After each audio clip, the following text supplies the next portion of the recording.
Pastor Rissy, o amado líder chinês, 1836-1896.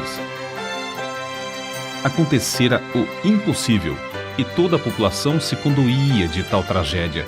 O Sr. Rissy, cidadão respeitado por todos, tornara-se crente.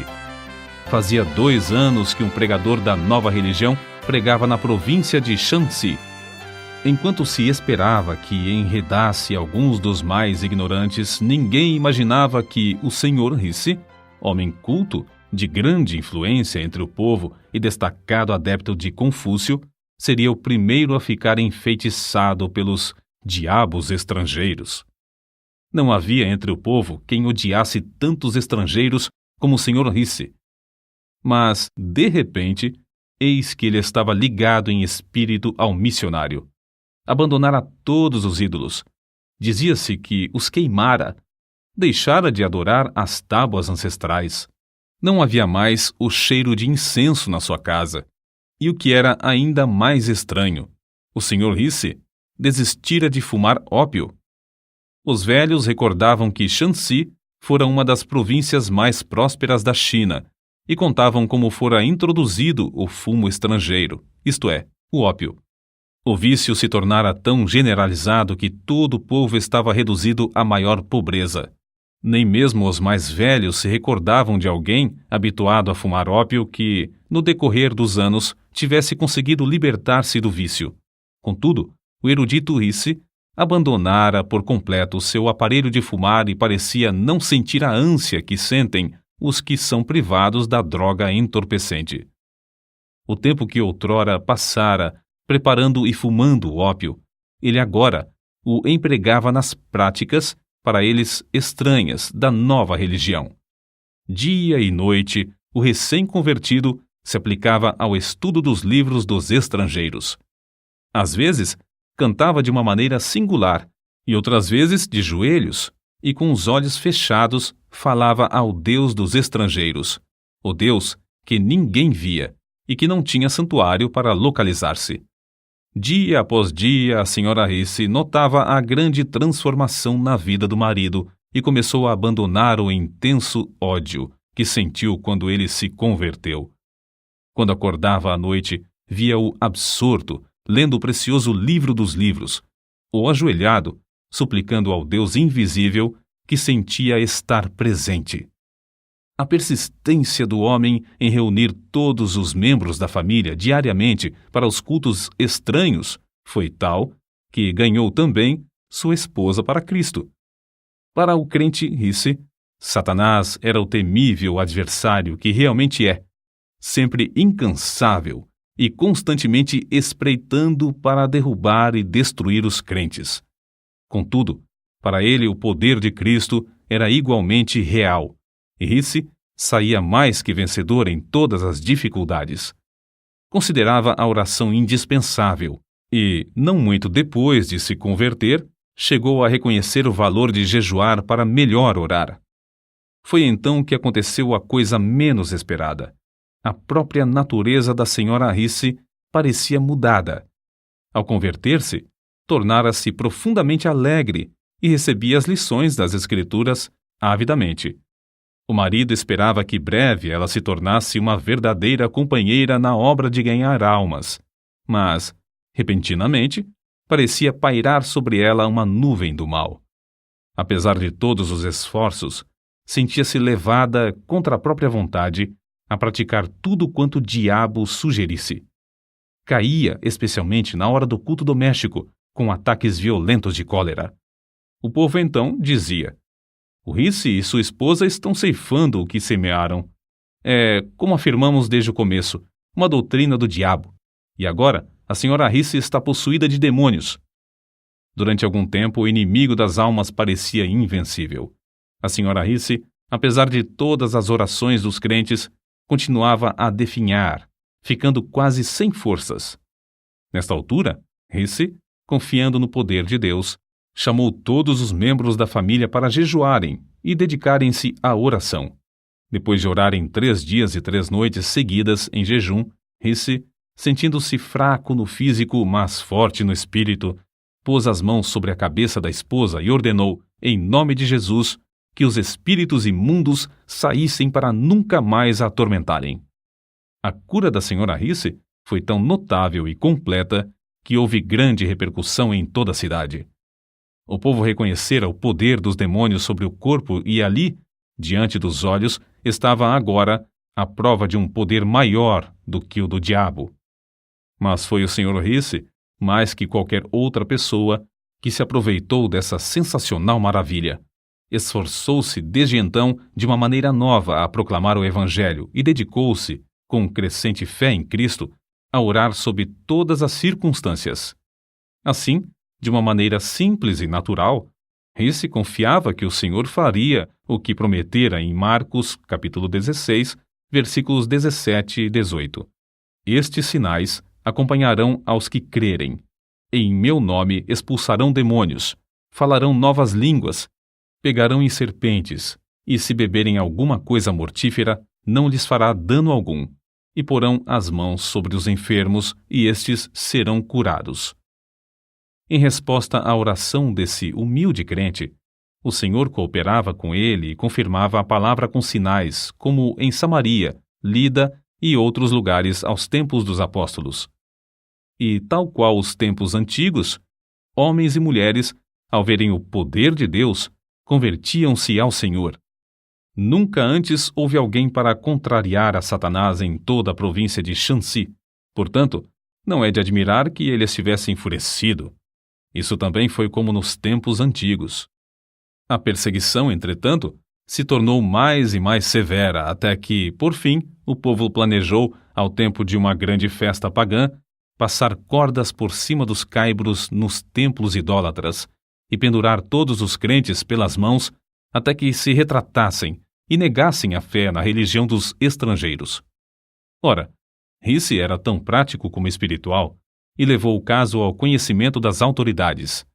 Era novato na fé e não conhecia bem trechos das Escrituras como estes: Não resistais ao mal, e minha é a vingança, eu recompensarei, diz o Senhor. Fez tão grande alvoroço perante o mandarim que este, para se ver livre do homem, mandou soldados para defenderem os crentes. A perseguição, por isso, fracassou. O povo, assombrado da religião dos estrangeiros, submeteu-se. E grandes multidões afluíram aos cultos. Contudo, Risse, com o passar do tempo, sentia-se descontente. Os crentes não se desenvolviam como ele esperava. As pequenas igrejas, apesar de todos os seus esforços para alimentá-las, não cresciam. E, com qualquer perturbação, grande número de crentes se desviava da fé. Entre os seus próprios escritos, há um relato que mostra como, nesse tempo, Risse viu seu erro e se deu à oração. Por causa das investidas de Satanás, dormimos, eu e minha esposa, durante o espaço de 3 anos, com a roupa que vestíamos de dia, a fim de melhor poder vigiar e orar. Às vezes, num lugar solitário, passávamos toda a noite orando, e o Espírito Santo descia sobre nós. Sempre cuidávamos de pensar, falar e nos comportar de modo a agradar ao Senhor, mas então reconhecíamos, como nunca, a nossa fraqueza, que de fato não éramos coisa alguma, e nos esforçávamos para saber a vontade de Deus. Não há talvez maior prova de verdadeira conversão do que a influência sobre o próximo. Depois de Risse procurar estar mais perto do Senhor, foi eleito chefe pelo povo do vilarejo onde morava, cargo que recusou de início, porque não podia participar dos ritos no templo pagão.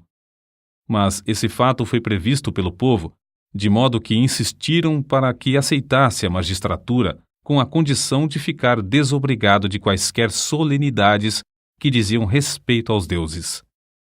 É somente ele nos mandar e nós faremos, dizia a multidão. Porém, quando Risse recusou, a não ser que o povo cessasse todas as cerimônias pagãs e fechasse o seu templo, todos voltaram para casa. Grande foi, pois, a surpresa quando, alguns dias depois, o povo voltou e concordou em fechar o templo. O erudito Risse era o único entre eles liberto do ópio e capacitado para chefiar o povo. O fervoroso crente, então, assumiu o cargo como um serviço a ser feito perante o Senhor. Houve boa safra, bom êxito na parte financeira, e prevaleceram a paz e o contentamento. Foi reeleito para o 2º ano e para o 3º, mas quando reeleito para o 4º ano, recusou o cargo, insistindo em dizer que devia entregar todo o seu tempo na obra de evangelização, obra que aumentara grandemente. Quando o povo elogiava pela boa maneira como servia a todos, ele respondia com um sorriso. Agora, os ídolos por certo já morreram de fome, e seria mais econômico se os não ressuscitasseis. Foi uma lição prática e que perdurou por muito tempo. O grande problema que o pastor Risse tinha de enfrentar era o da salvação de um povo dado a fumar ópio. Devia haver um meio de libertar os infelizes escravos do desespero indescritível. Porque o Filho de Deus veio com um alvo definido de procurar e salvar os perdidos. Enquanto o pastor Risse orava sobre esse problema, foi dirigido a converter a sua casa em abrigo e convidou para ajudá-lo um missionário que tinha um remédio para aliviar a ânsia dos viciados quando privados da droga. No início, somente 2 dos interessados tinham a coragem de experimentar o tratamento. Os outros frequentavam o abrigo, dia após dia, para verem o resultado. Por fim, um dos pacientes, agonizante de corpo e mente, acordou os outros à meia-noite.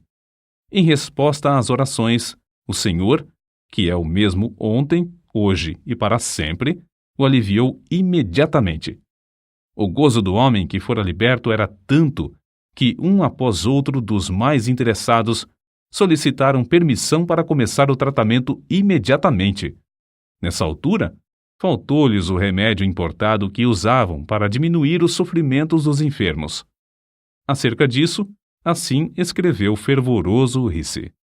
Em oração e jejum permaneci perante o Senhor, rogando que me mostrasse quais os ingredientes necessários e me fortalecesse e ajudasse a preparar as pílulas para aliviar os que sofriam.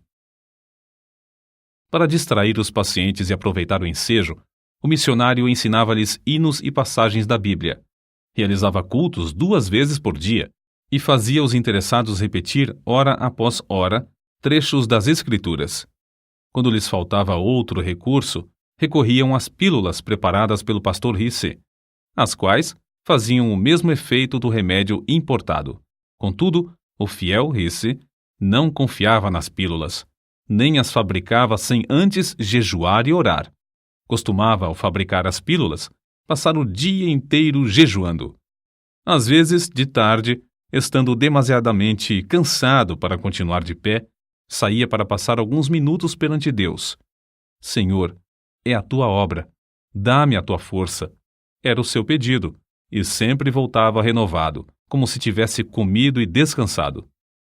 Um dos segredos do incrível êxito do pastor Risse na obra do abrigo era a audácia do seu amor para com os infelicitados cativos do vício do ópio. Amor que o levou a persistir e sacrificar tudo por eles. Quando caíam em alguma falta, ou mesmo tramavam para o derrubar, suportava tudo como somente o amor sabe suportar.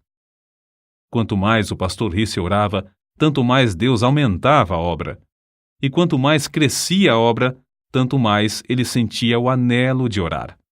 Em vez de ficar escravizado pelas inumeráveis obrigações, deliberadamente dedicava horas, e mesmo dias, frequentemente em jejum para orar perante o Senhor a fim de saber a sua vontade e receber da sua plenitude.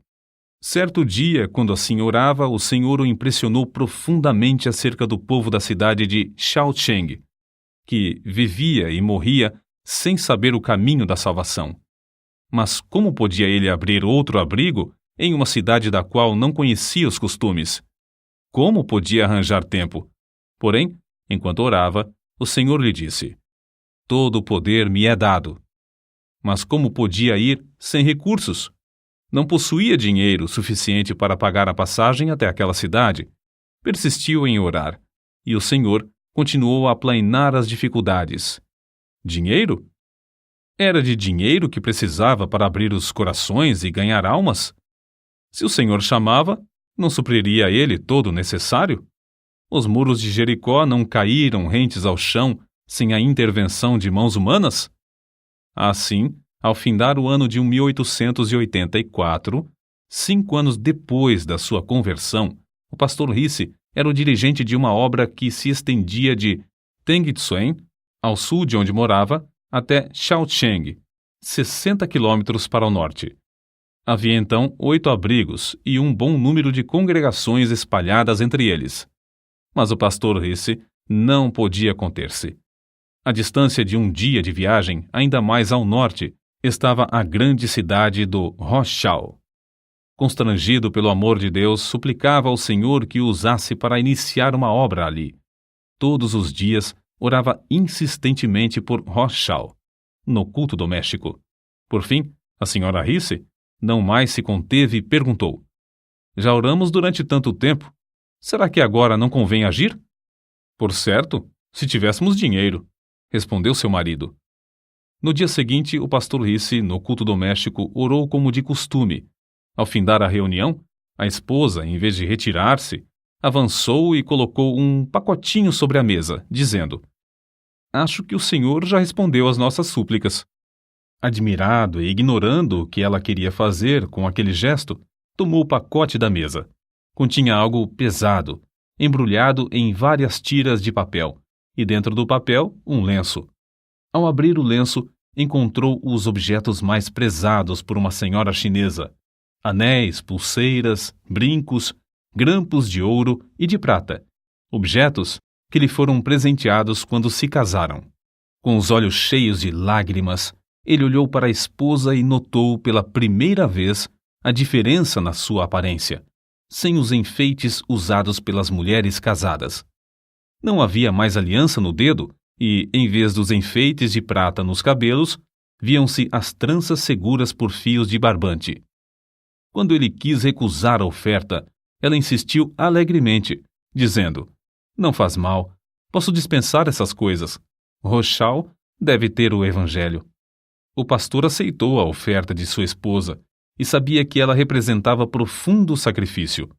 A doação foi suficiente para construir o abrigo, que logo se tornou um centro de luz e bênção na grande cidade.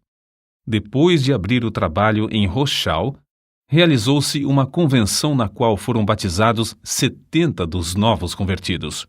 O poder de Deus era tal e a assistência tão grande às reuniões que foi necessário realizar os cultos ao ar livre, apesar das grandes chuvas. Como o evento se deu após um grande período de seca, os crentes não queriam orar ao Senhor para que retivesse a chuva. Certo moço endemoniado, do abrigo de Shaocheng, assistiu a essa convenção. Quando o poder de Deus começou a cair no culto, ele se tornou violento, tentando destruir-se e ferir as pessoas que estavam em redor.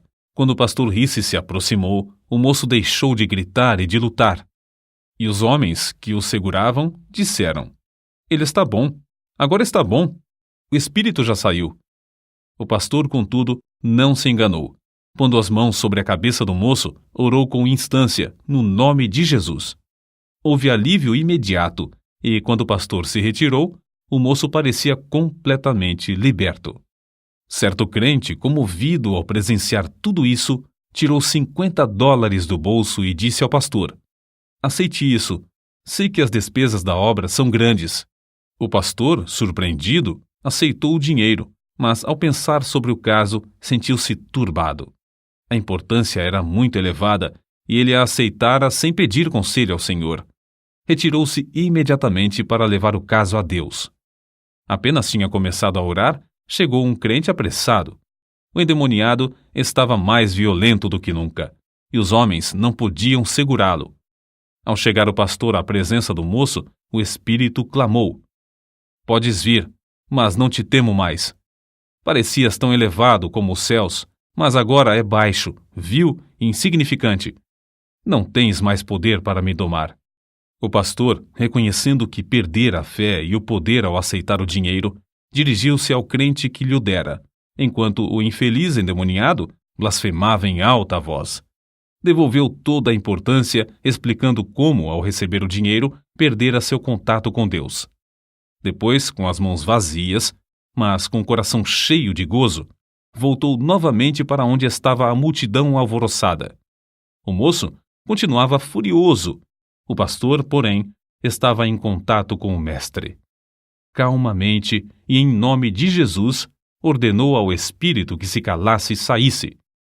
O moço deu um grito e foi lançado ao chão pelo demônio, onde ficou alguns minutos contorcendo-se em dores agonizantes. Então se levantou, com o corpo abatido, mas completamente liberto do espírito maligno.